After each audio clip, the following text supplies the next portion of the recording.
All right, whoever you are that just hit play, we are in a now or never situation. This is Jay Brown Yoga Talks podcast. My name is Jay Brown, and I'm glad you're here. Thank you very much. Welcome if you're new. What's up, everyone else? And if you have been around, then you've heard the refrain before, I'm afraid, that I've waited to the last minute to record this. And it's because I try not to come into this with a bad vibe. You know, I don't want to put out more fear or dismay into the universe, you know? But it's kind of hard to not feel fearful and dismayed right now. I was texting with my sister. She lives in Vancouver, Washington. There's no daylight. The sun is blotted out by the fires that are raging. And California's on fire. Remember Australia was on fire not that long ago? Now California's on fire. It's like it's right there in front of us. And you don't see like the kind of coming together and mobilization around common tragedy that you would expect. Yesterday was 9/11. And I was in New York when 9/11 happened, and on some level, the country came together. I mean, it was a Republican president. We hated him. But after that tragedy, we weren't like, you know, and you know where I've been seeing it recently, where I've been really starting to feel very scared about the coming election here in America. It's 2 months away.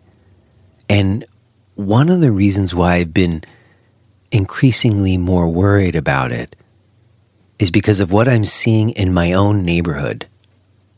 I live in Pennsylvania. I live in Northampton County, which is right next to a college, Lafayette College, and it's probably one of the most blue Democratic leading counties in the whole state.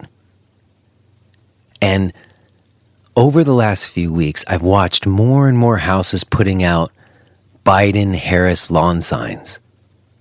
And it started to feel like a real, I don't know, like almost at some point there was almost a peer pressure. Like my wife said to me last week, should we put a lawn sign out too?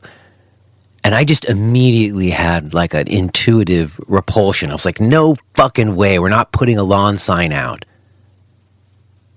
And you see, then, over the last week especially, you started to see certain houses putting out their Trump signs. And those houses, they were putting more signs in the houses because they're surrounded by Biden-Harris houses. So they got like 4 or 5 signs and a big-ass Trump flag. You know what I mean? Like, big fuck you. And you can just see the polarization that we were talking about last week unfolding in my progressive county neighborhood. And I just thought, oh shit, this is how we got here. This is not how we're going to get out of this. And, you know, I got an email this week from a listener named Betsy. Shout out to you, Betsy. And I appreciated her email. She reached out to me after last week, and she was concerned about the way that I am always kind of bashing the Democratic Party, frankly.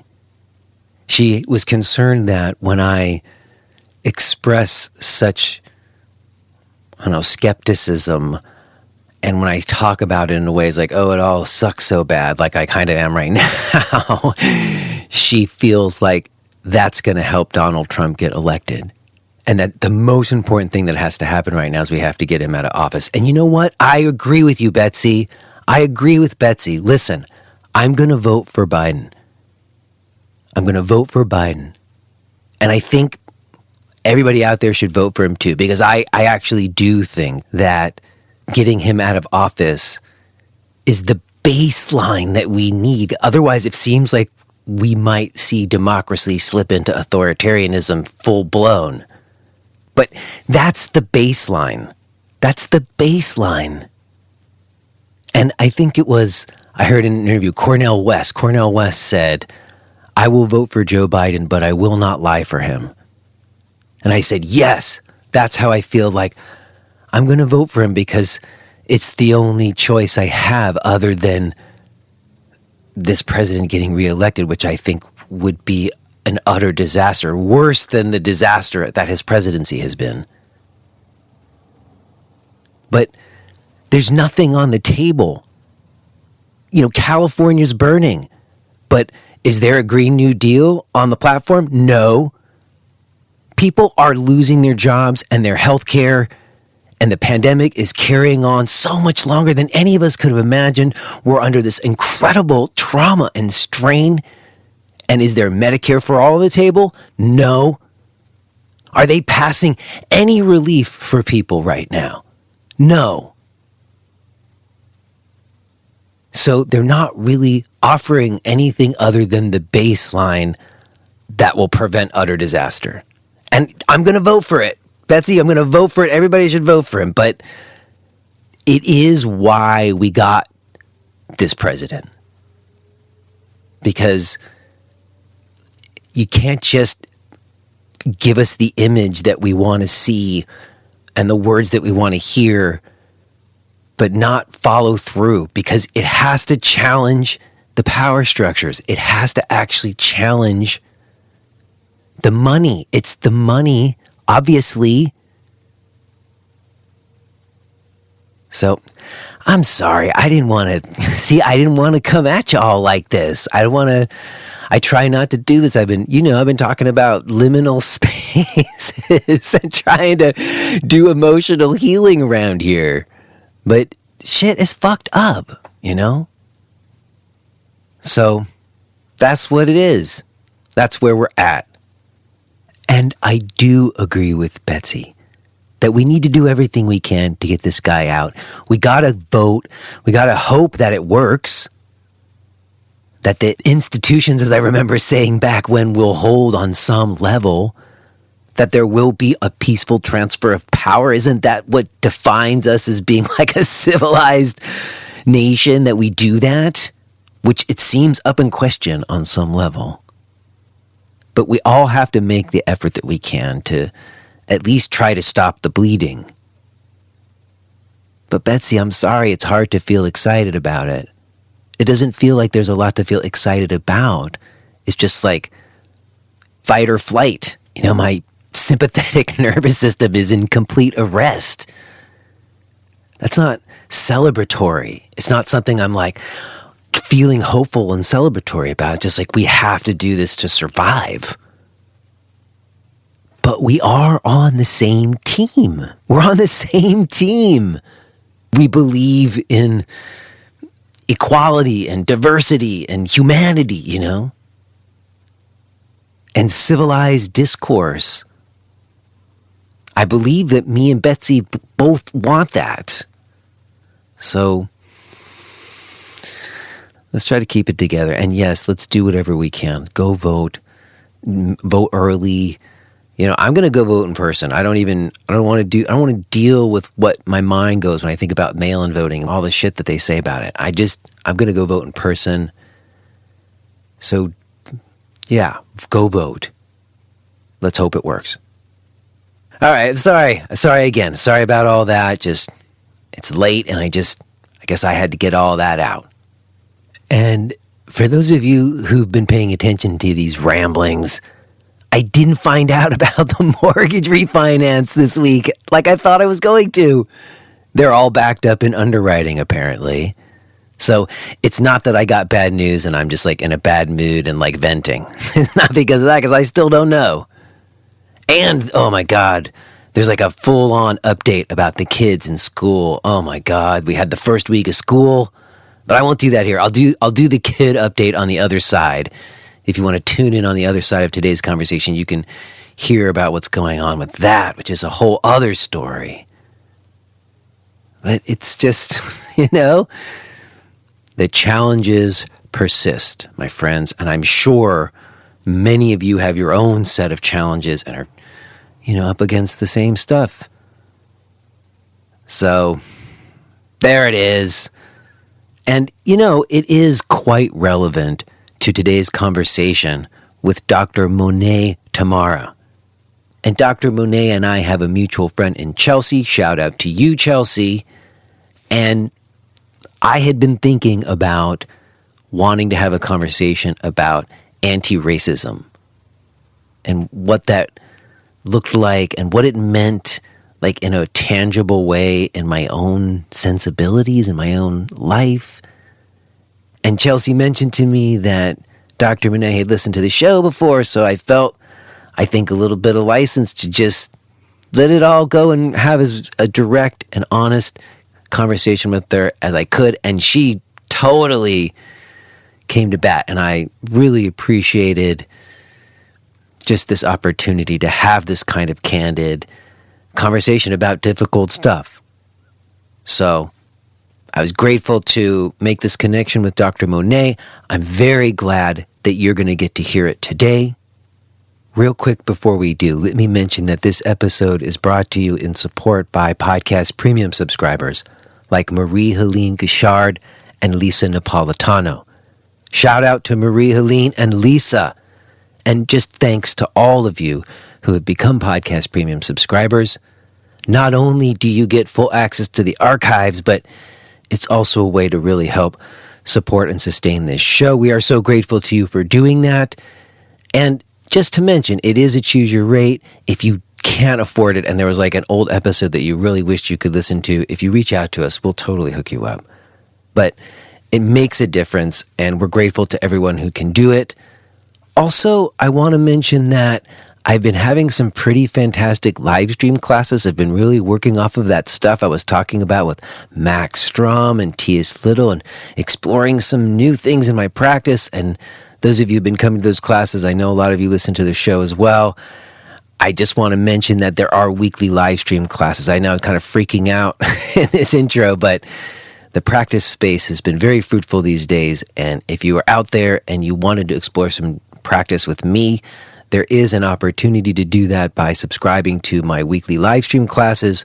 Also, if you just enjoy this conversation and you want to be able to have this kind of conversation, not just with me, but with other teachers who are coming from lots of different perspectives, but willing to engage in real conversation, well, then I want to recommend that you check out my weekly teacher's call. It's like my favorite thing to do each week. There's an amazing group of people there. So all that stuff, becoming a podcast premium subscriber, the weekly live stream classes, and my weekly teacher's call, you can check out all that stuff at jbrownyoga.com. Okay, that's it. Like I said, it's late and I want to get to this conversation. So I will touch base with you on the other side. Like I said, I'll give you an update about the kids and the school stuff. But for now, let's go ahead and get into this. Let's listen to this conversation that I had with Dr. Monea Tamara.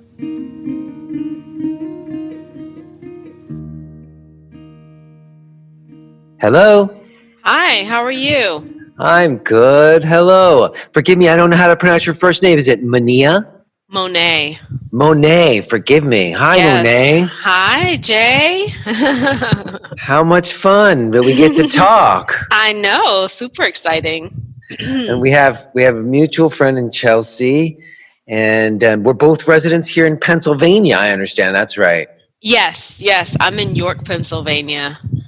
Okay, not too far. Right now I'm in Allentown, so it's not that far. Okay, yeah, I'm familiar with Allentown. Well, I live in Easton, but right now I have a space that I work out of in Allentown.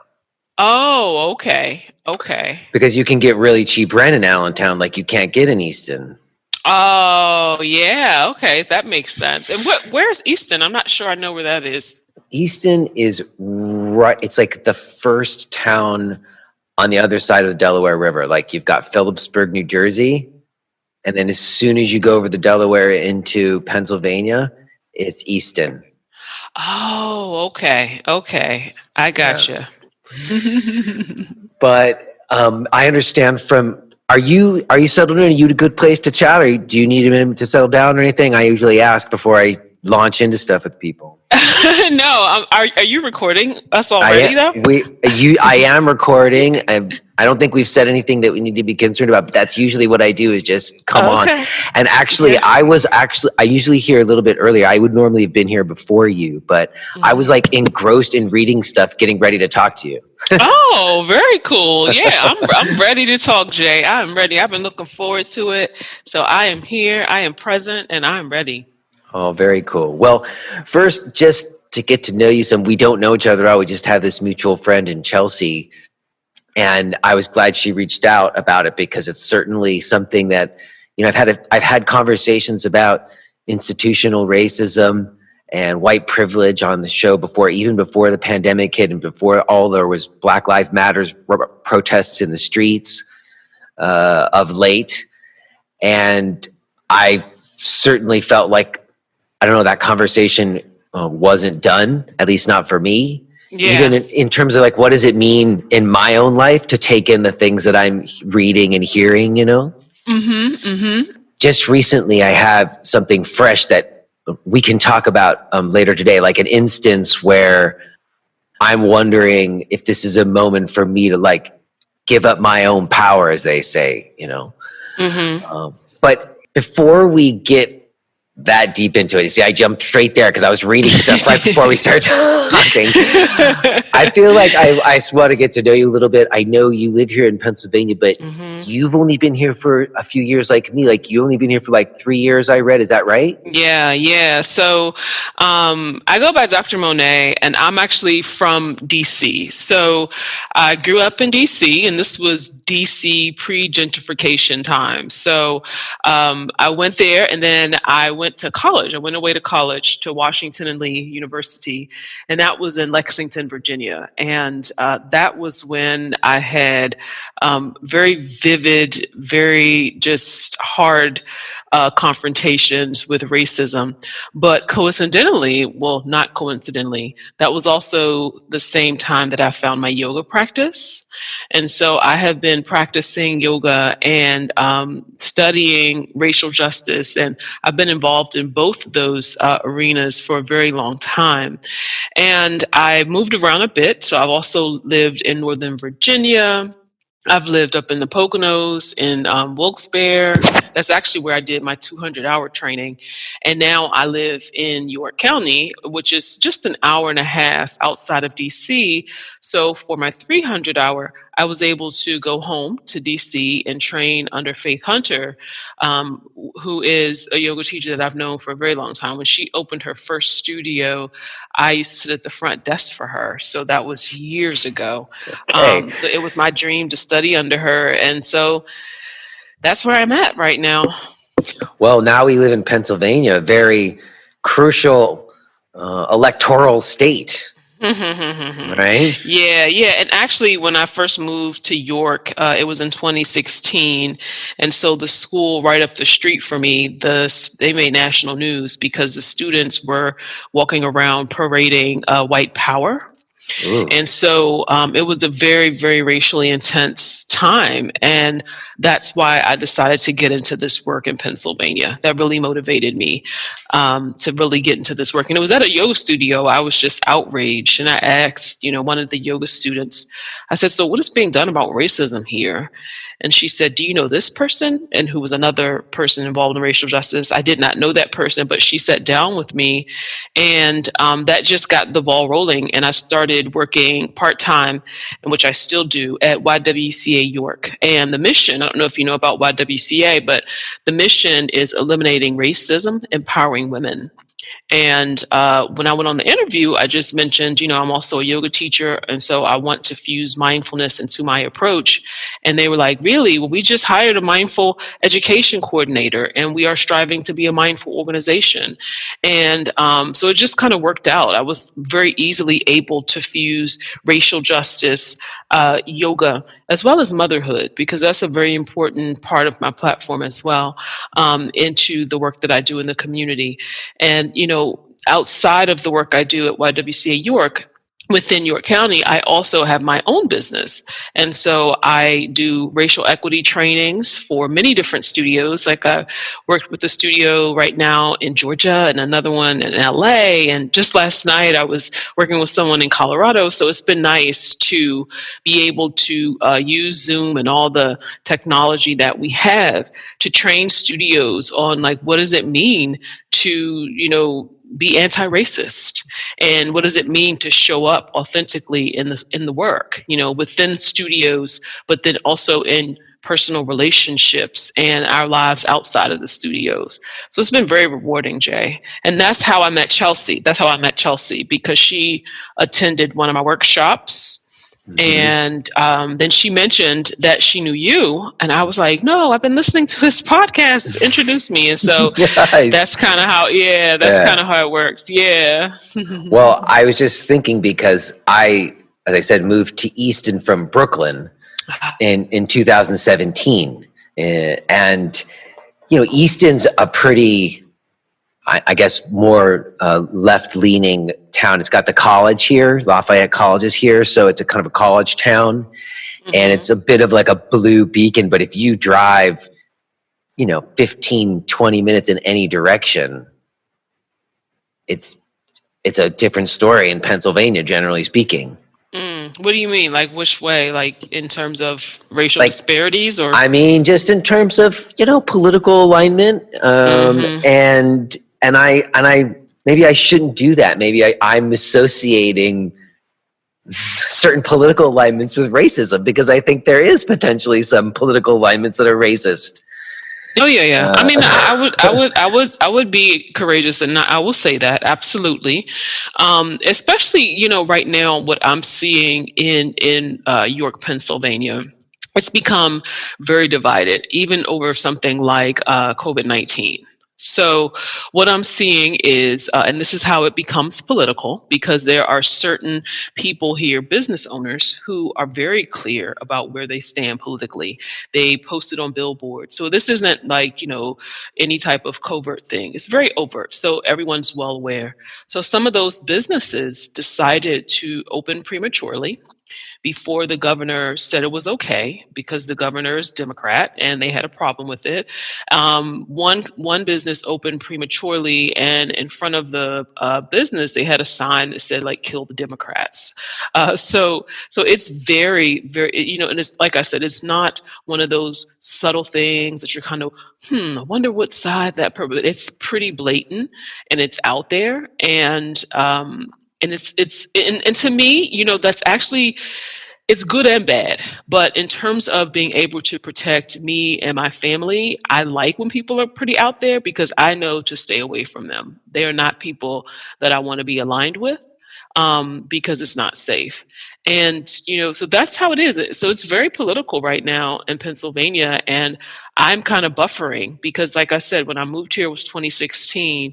And so here we are again. I'm already, trying to figure out ways to have courageous conversations in the community, to get people ready, to get the youth ready, because a lot of this stuff happens in the schools. The people here who don't want to wear masks are Republican. I mean, it's no secret about it. And the people who are saying, COVID-19 is real are Black and brown people who are being affected. And so it's very political, and it's no need to kind of shy away from that. Our yoga practice reminds us of Satya, like we face the truth.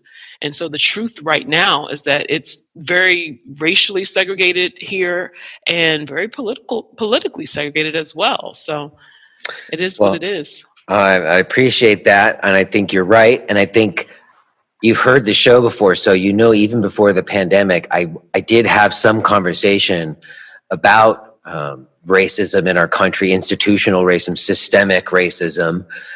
And then it does seem like the pandemic happened and there was this like lockdown period.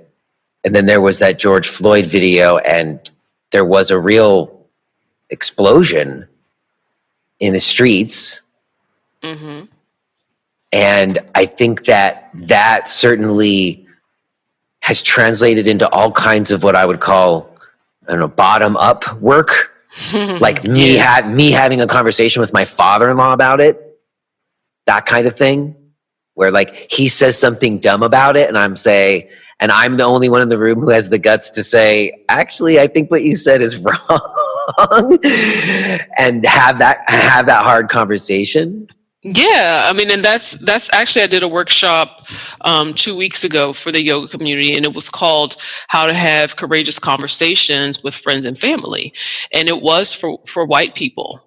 And that workshop kind of evolved based on what people in the yoga community said they needed. So I worked with another yoga teacher out of DC, and he wanted to host me for this, and he's like, "Well, let's do a survey first to see where people really need help." And almost everybody responded, "How do I have a conversation with people that I love? Like my uncle, my grandmother, like that's hard. These are people that have been a part of your life for a very long time, but you are in a situation where you have to choose between, standing up in the face of injustice or keeping silent. So which one do you choose?" And so that workshop was about how to have courageous conversations, but we had to start by even talking about, what is courage, and just taking it back to what is courage. So it's a very real thing, and I'm glad you brought that up, because typically, I hear there's a lack of education around racism and how it manifests. So, the relationships that we have, interpersonal racism. Then we also have internalized racism and systemic. And systemic is obviously institutional as well, because you're dealing with history, policies, procedures that create an environment for something like George Floyd to ever occur. And so when we take that down to like the interpersonal level, like what can we do to dismantle racism in our daily interactions? And the key to that is having hard conversations, and not just with friends and families members, but also in the yoga space, where we are bombarded with like trying to be peaceful, and we can't be racist because we're good people, because we're vegan, because we volunteer, and a lot of that is just fear, and it's silence, and we're not being courageous and using our voices in the way that we should if we are practitioners of yoga. Well, I really appreciate your emphasis on the word courage, because I feel like that is the counter to the fear that we all have about it. Like the fear to like having to face stuff, or the fear to having to speak about stuff. The only way to combat that, or to, meet that challenge, is with some amount of courage.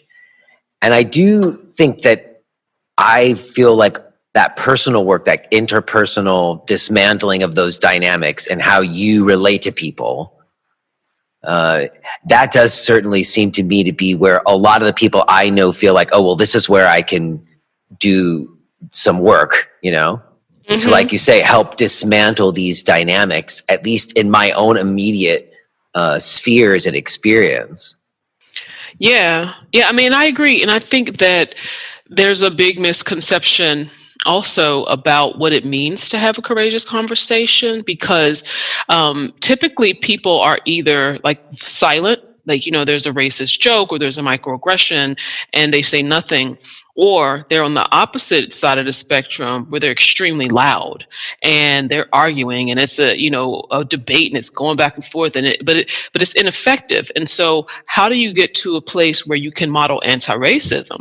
Because if racism is about power hoarding, then anti-racism has to be about power sharing. And so how do you have a conversation in which people can both share their views, listen, grow, without trying to have this power over dynamic of like, I'm right, you're wrong. This is, it's either or thinking, versus anti-racism thinking says, it's complex. It's a system. Let's unpack this. Versus, just right, wrong, and, just this binary thinking that we have to get away from. And so whenever I teach a workshop, my approach, I call it the 3 R's to my racial equity approach, and that's reflection, relationships, and resilience. And I believe that all 3 of those is what really builds a strong foundation for anti-racism work. And like you said, that reflection, looking at yourself and your own implicit biases, and how are you showing up in your relationships, first your relationship with yourself, relationship with others, friends and family, also your relationship with Black, Indigenous people of color. Like, what do those look like? And then how do you stay in it for the long term with resilience? What practices do you use to be in it for the movement, not just the moment? So I think that, we have a lot of work to do. And a lot of people have come to me, have sent me emails of like, what can I do now? Like, give me the one book that I can read to take away, all the racism. And I'm like, this is a marathon, not a sprint. This is life's work. It took this 400 something years for us to get to this place. So imagine what it's going to take to dismantle it. Well, I really resonate with what you said about not coming at people in too divisive a manner or too binary. Like, I know a few people who've had like major fallouts within their own family over this stuff, over putting out a Black Lives Matter sign in their yard or whatever. And a lot of it is that it does seem like when you're having that hard conversation, we all have like this anger in us, one side or the other, about it, and in a way to find a way that can be, it's interesting because we use this term anti-racism, but then I also hear you talk about what sounds like some kind of coalition that you're building, right? Like, how much of anti-racism is about building a coalition and how much of anti-racism is just about tearing down these power structures? I think it's all of the above. I mean, because you have to tear it down before you can rebuild. Because when we think about systemic racism, we're thinking about history, policies, procedures, and practices. So a lot of people don't even know about the history, like 1619, how this concept of race was created for the sole purpose of exploitation of African labor for capitalism. So, you kind of have to go back to that and then address the history and then commit to rewriting it. Because ever since, 1619, laws, policies, and procedures have been created to maintain racial hierarchy. So there is a lot of undoing and a lot of unlearning and then recreating something better. And I think that we have a hard time imagining what recreating, looks like because we've never done it before. I see. I think we got to the really deep part of this conversation that I wanted to have with you today, which is about connecting. I'm not clear on how to connect the interpersonal work that we were talking about with what you just pointed to, which is really deep socioeconomic, and those socioeconomic things are certainly worse for people of color, but not just people of color. There's the 1% and the 99%. And even in the way our politics are right now. And I know I read you worked for the Census Bureau for 16 years. I did, yeah. So you know something about this, and I've heard recent reporting about some terrible things happening with the census right now with the pandemic and everything. I guess what I'm trying to get to is, and I'll give you the example that I was thinking about, which is, right now I have two small children. I have a 10-year-old and a 5-year-old. So all of us trying to figure out what we're doing with school, which is supposed to start in 2 weeks. And they've presented these plans where basically you've got an option. Either you're choosing a hybrid learning where they go 2 days a week with protocols, masked and distanced, or you're doing full remote learning from home. And my wife and I were really leaning towards sending them to the hybrid learning for a lot of different reasons. We believe in public schools. We don't like all the fear being stoked. I felt like there was a weird thing, someone sent a note out that was if you can afford to keep your kids home, then you should, as though you're kind of doing something good for people who can't, because you're leaving more space and distance at school or something. And it struck me as bullshit. I was like, no way. I'm privileged to have a choice where a lot of other people wouldn't have a choice. So part of wanting to send them was wanting to give up that power in a way, just Why do I get that power when other people don't? Mm. But ultimately, I have to say that we've decided not to start remotely, to not send them in person, to start remotely, because not having to do anything with that, but having to do with the fact that right now we opened up our pod just enough so our daughters have one best friend that they can be with, where they like have sleepovers and can like hug each other. Right. And they decided that they were going to do remote. Okay. And so if we were to send our daughters to school, that would remove us from the pod, and they would no longer have that. They would only be they'd have no friends instead of the one friend that they have that's making their lives feel normal. Right. And we just felt like we needed to prioritize those actual relationships that are making their lives feel okay right now. Right. Right. So I don't know, maybe this is too much of a tangent, but I'm saying like, how does me like giving up my power in this moment do anything to address like what happened in 1619 and the fact that all of our money goes to very few and all the resources are being squelched from people of all colors, but worse of people of color? Yeah, so to be quite honest, I'm not sure how to answer that for you, but I will answer it like this. I will just share my experience on what you just shared. So, and I actually have to recap it to make sure I understand what you mean. So, Okay.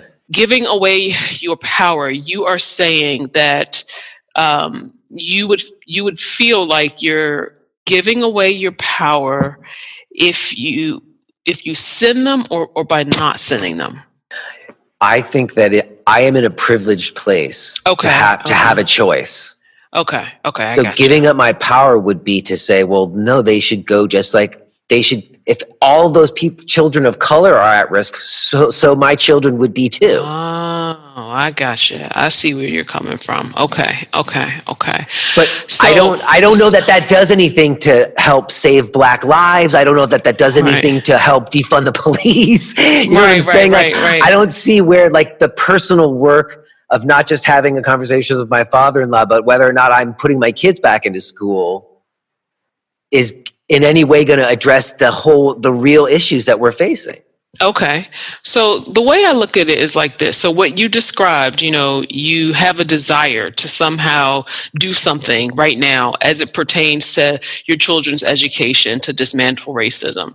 So when I think about systemic racism, I often think about, the education system because it is key in maintaining racial hierarchy. Education systems control what our children learn, how they learn. Teachers are power over instead of learning alongside with children. Very often they don't teach 1619, they teach Christopher Columbus. It's always a tax game. If you're in an area with higher tax brackets, the children have more materials and different things like that. So in this situation, I feel like, it's an independent choice, like whether you or your wife, if you want to send your children to school or not. But the way to dismantle racism is to teach them about what's going on, having conversations about what's going on, because yes, it's about, COVID-19 and it's about the political thing, but it's also, to say like, Black and brown children are being affected disproportionately. What do you all think about that? Or, this thing happened with George Floyd and there's this protest. Hey, let's have a conversation about that. So it's also just about teaching them in a way that gives them the bigger picture, because at 5 and 10, I think they're old enough. My children are 2, 4, and 6, and we've had plenty of conversations about race and about racism and about what they can do and how they want to show up. So I don't know you and your family dynamic that well, but from a lot of the white people I talk to, they ask me like, how do I have conversations with my children about race? I don't even know where to start. And for me, I don't have a choice in that. Like, I have to talk to them about race. And so I think that what white parents can do is to begin to bring that into the conversation, explore it, ask questions, learn with them, read books with them. And I think in that situation, that could be one way to really instill some anti-racism within your children's lives, because they're the next generation. and if we can help them see things differently, or just a larger view, like a wider, a broader view, then maybe there's some hope for a lot of the changes that, we need to see in the world. So I'm not sure if I've answered your question in a way that helps connect the dots, but I think that oftentimes when we think about anti-racism, we automatically jump to the system changes, and those are important. But on a daily basis, there are small things that we can do in our daily lives. And I'm the one who values the journey for everyone, because everyone does not have the gift of writing legislation. Right. But you can vote, you can talk to your children. So it's about kind of knowing your platform, and you're obviously using your platform by talking to me and talking to some of the other activists that I've seen you talk to. But it's really about being authentic to where you are along your journey, and using the platform that you do have to do anti-racism work. Does that? Yeah, I think it does. It sounds to me like there's like two tracks, and they happen in parallel, like this interpersonal work like you're talking about. I've certainly had conversations with my daughters, and I have to say that's a good case for why the Black Lives Matter protests that happened recently that were so much in the news were really a good thing, because people putting those signs out around our neighborhood when we were taking a walk is why we had the conversation. Yeah. Because my daughter turned and said, "What does Black Lives Matter mean?" And so we had to talk about what Black Lives Matter means. Yep. So I think that I get that part of it, and I get that in connection as well with talking to my father-in-law when he makes the comment. Like all of those, I see that makes sense to me as anti-racism work. I guess where I got a little bit confused is there's that one phrase where they say, "Give up your power, give up your privilege." And I guess some of that means, like, for me to bring people on this show and let their voices be heard as part of that, right? Is like lending my platform or leveraging my privilege, as they would say.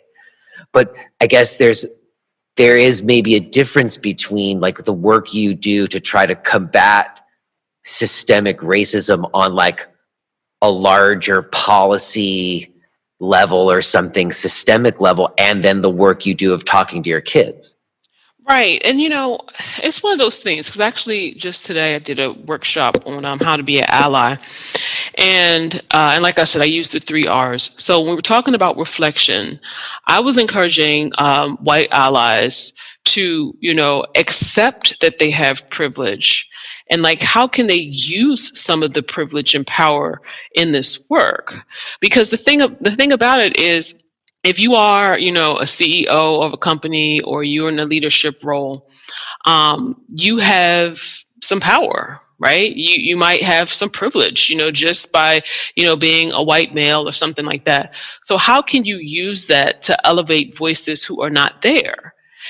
Obviously we want representation, but we also want an environment that's inclusive, because I'm not the yogi or the racial equity person that says, like, just diversify your board. Yeah, I want that. But I want equity to be one of those things that you create the environment first. The policies, the procedures, the foundation, everything is inclusive. And then people will, once they get there, they feel welcome and they stay. And so it's one of those things that I think that, sometimes when we think about, giving up your power, and what does that really mean, right? So if for example, you are, if there's a white person who's, really involved in anti-racism work, and they want to give up their power, so they just like resign, but they're the only one in the organization that actually has a deep understanding. Are they really helping? Because it might be helpful to keep them there so that they can be the one at the table who reminds everybody, like, hey, this is important. Or how can we amplify the voices of the people who are not here? How can we get more people here? How can we make them feel welcome? How can we, bring about retention? Because I think that we always need a champion. And I think that we're all very equally important in this work. So I'm not about, like giving up your this or that, but I am about using it for good, because we all have, and just because I don't have white privilege, there's a lot of privileges I do have, and, I'm married to a man. I have children or whatever. And if I want to help the LGBTQIA plus community, I don't think I should give up the privilege of being married to my husband, because how is that helping them? Right. But I can use my voice when I hear comments about LGBTQIA plus and say, hey, that's not right, and I could be a strong ally in people, maybe couples who are married like us who have some biases against that community. So I think that you and I have a different background, a different understanding of what, privilege and power and what these things mean, and then how they can be used to create more equity. I think that's very interesting. And I hear what you're saying, like when it's very clear, like if there's a CEO, a white man CEO, and he has all this ability to affect how that company is representing it and whether or not is inclusion and how they're treating the people who work under him, that makes sense. I guess it's when we talk about white privilege and you're not a CEO, you're just like whatever, some person who's scraping by, but you're white. There's still privilege, but I appreciate what you're saying about because you do need to define it. And I actually, I read something, I want to read it to you. It's a little bit controversial. I don't know that this is like my view, but it really got me thinking. Sure. And it was talking about how, like, if you're somebody who believes in democracy and you want, and what we would need to do is we need to fight like hell to convince white Americans that what's good for black people is also good for them. And that we should rein in murderous police. We should be investing in schools rather than prisons. We should be providing health care. We should be raising taxes on rich people and ending foolish wars, right? All these kinds of things, right? But that kind of coalition of people that we need to address those kind of power entrenchments. When you attack, it says attacking white privilege will never build such a coalition. That those who hope for democracy should never accept the term privilege to mean not subject to a racist double standard. That's not a privilege, that it's a right that belongs to every human being. So I guess to me, what I'm taking from that is that there's this idea that the idea of privilege, that meaning that you're not subject to a racist double standard, that it should just be a right that people aren't subjected to a racist double standard. It shouldn't be a privilege. Right. Oh yeah, absolutely. Yeah. I agree. I mean, I think that I agree with you that there should not be a privilege, but the truth is that there is, and we're baked in it. Like all of us, white supremacy and just this idea that white is right. That's the sea we all swim in. And in order to, go against that, it has to be very strategic. But it is privilege. I mean, because of the history of this country, and so I think it's nice to say that there should be no privilege. And I 100% agree. But then I see something like George Floyd, and I do not see the need to deny that such a thing exists, because that would say that, oh, well, that we don't have a problem, and we do. If you are hearing this message, then you're listening to the free version of J. Brown Yoga Talks. To hear the rest of our conversation, please subscribe to Podcast Premium at jbrownyoga.com/premium.